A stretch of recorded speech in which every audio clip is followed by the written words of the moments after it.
भारत से बातचीत के बाद चीन ने फिर शुरू की है चालबाजी। पेंगोंग इलाके में मिलिट्री ड्रिल का वीडियो जारी किया है।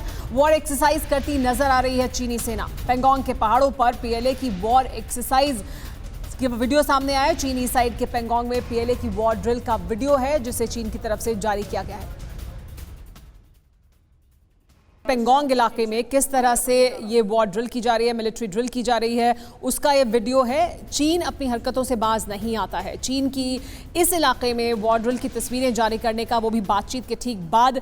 एस महल साहब, ये जो हम बार बार देखते हैं चीन की तरफ से कि एक तरफ वो अपना इंफ्रास्ट्रक्चर को बढ़ाता है, बनाता है, दूसरी तरफ बातचीत जारी रखता है और फिर उसके फौरन बाद इस तरह का वीडियो जारी करता है।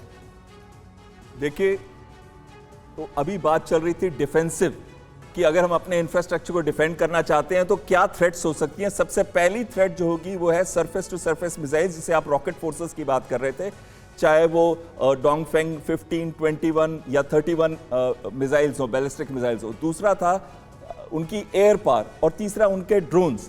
तो अभी पूरा का पूरा टाइम अगर आप पिछले 3 साल का एनालाइज करें तो जो चीन ने अपनी एक्सरसाइजेज हैं यहाँ पे, ना केवल डिप्लॉयमेंट बढ़ाई है 60,000 के करीब लोगों की, पर वहां पे अपनी एयर एक्सरसाइजेस को कंटिन्यूअसली कर रहा है ताकि उनकी इंटीग्रेटेड एप्लीकेशन ऑफ फोर्स को प्रैक्टिस मिलती रहे।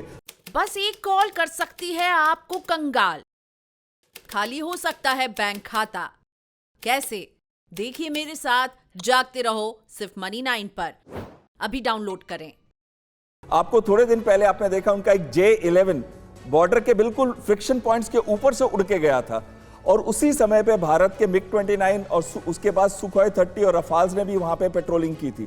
तो उनका मेन एम जो है एक्सरसाइजेस करना है वो है इंटीग्रेशन मजबूत करने के लिए अपने एरिया में, और दूसरा एक पॉलिटिकल सिग्नल देने के लिए, क्योंकि एयर पावर जो होती है, जो ड्रोन्स हैं, जो एयरक्राफ्ट हैं और जो ऐसे फ्लाइंग एजेंसीज हैं, फ्लाइंग एलिमेंट्स हैं, वो सारे के सारे बहुत विजिबल होते हैं। जैसे आप अभी हेलीकॉप्टर का पिक्चर दिखा रहे हैं, तो ये बहुत विजिबल होते हैं, दूर तक दिखते हैं और इसमें अगर आर्मी थोड़ा सा मूव भी करती है एक जगह से दूसरी जगह, उसका पता नहीं चलता। लेकिन ये विजिबिलिटी जो एयर पावर की है, ये सबको दिखती है और एकदम पता चल जाता है। एक J-11 ने भारत के LAC के पास आके फ्रिक्शन पॉइंट्स के ऊपर जाके चला गया।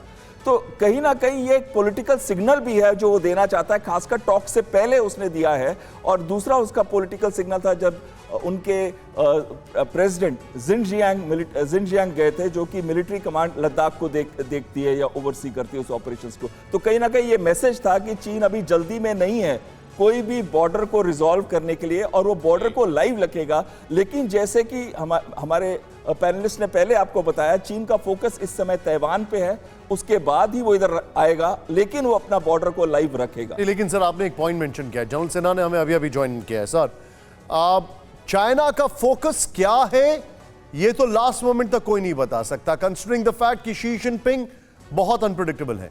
20th जनरल कांग्रेस उनकी होने जा रही है, उससे पहले उनके स्टॉक्स डाउन है। उम्मीद की जा रही है, आशंका जताई जा रही है, रादर आशंका इज अ बेटर वर्ड, कि वो कोई मिस एडवेंचर कर सकते हैं। 16th राउंड के बाद उनकी तैयारियों के विजुअल्स हमने अभी दिखाए हैं। कितना ट्रस्ट किया जा सकता है? देखिए, चाइना की ग्रैंड स्ट्रैटेजी में मेरे को कोई कंफ्यूजन नहीं है। चाइना की ग्रैंड स्ट्रैटेजी माओ त्से तुंग के ज़माने से एक चाइनीज शब्द है ज़ोंगहुआ। ज़ोंगहुआ का मतलब होता है कि चाइना विश्व का सबसे शक्तिशाली देश बने, सुपर पावर नंबर 1 बने। उसमें कोई परिवर्तन नहीं आया।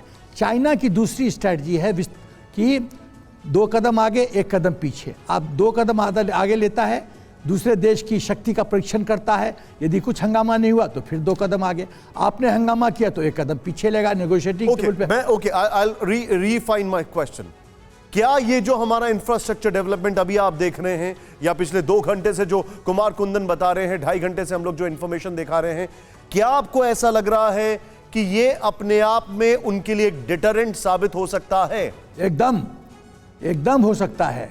मुझे बहुत दुख के साथ ये कहना पड़ता है कि जॉर्ज फर्नांडिस साहब रक्षा मंत्री थे तो उन्होंने 73 स्ट्रेटेजिक रोड्स की कल्पना की थी और 14 से 16 साल तक सिर्फ 14 स्ट्रेटेजिक रोड्स बने थे। देश की सुरक्षा के साथ ऐसा खिलवाड़। और एंटनी को पूछा गया लोकसभा में तो उन्होंने कहा मैं जानबूझ के हमारी ये रणनीति। राइट, हम लोग काफी आगे आ चुके हैं उससे। अब बहुत अब पानी ऐसा बह है चुका ऐसा है कि अब हमारी इंफ्रा, चाहे आप हेलीपैड की बात कीजिए, एडवांस लैंडिंग ग्राउंड की बात कीजिए, आप हॉरिजॉन्टली और लैटरली कम्युनिकेशन सिस्टम की बात कीजिए, अब जिस तेज गति से काम हो रहा है। सर एक minute, let's take a ground report. अभी दिनेश को एक ब्रेकिंग बताने जा रहे हैं, लेकिन उससे पहले कुमार कुंदन, क्या हम उनको उन्हीं की भाषा में इंफ्रास्ट्रक्चर वाइज जवाब दे रहे हैं? आपका असेसमेंट क्या है? बिल्कुल दे रहे हैं, और उससे आगे एक कदम मैं कहना चाहूँगा। जैसे कि अगर हमें किसी एक जगह पे जाना है तो उसके लिए हम एक तरफ से नहीं, चौतरफा जो है सड़क निर्माण कर रहे हैं, चौतरफा रोड इंफ्रास्ट्रक्चर डेवलप कर रहे हैं, हम पानी के रास्ते से रोड इंफ्रास्ट्रक्चर डेवलप कर रहे हैं। और जो डेवलपमेंट उन्होंने पिछले 50 सालों में किया है वो महज हम पिछले 2 से 3 सालों में जितनी तेज़ी से काम चल रहा है उस हिसाब से डेवलप कर रहे हैं। और यकीन मानिए निशान, जिस हिसाब से सारी चीज़ें मैं देख के आया हूँ, मुझे लगता है अगले 1 से 2 वर्षों में LSC का कोई ऐसा पोस्ट नहीं होगा जिस पोस्ट तक हमारी सड़क नहीं पहुंच पा रही होगी। अभी तक हम वहां घोड़े खच्चरों से जाते हैं। क्या आपका म्यूचुअल फंड सही है? फिर क्यों नहीं हो रही कमाई?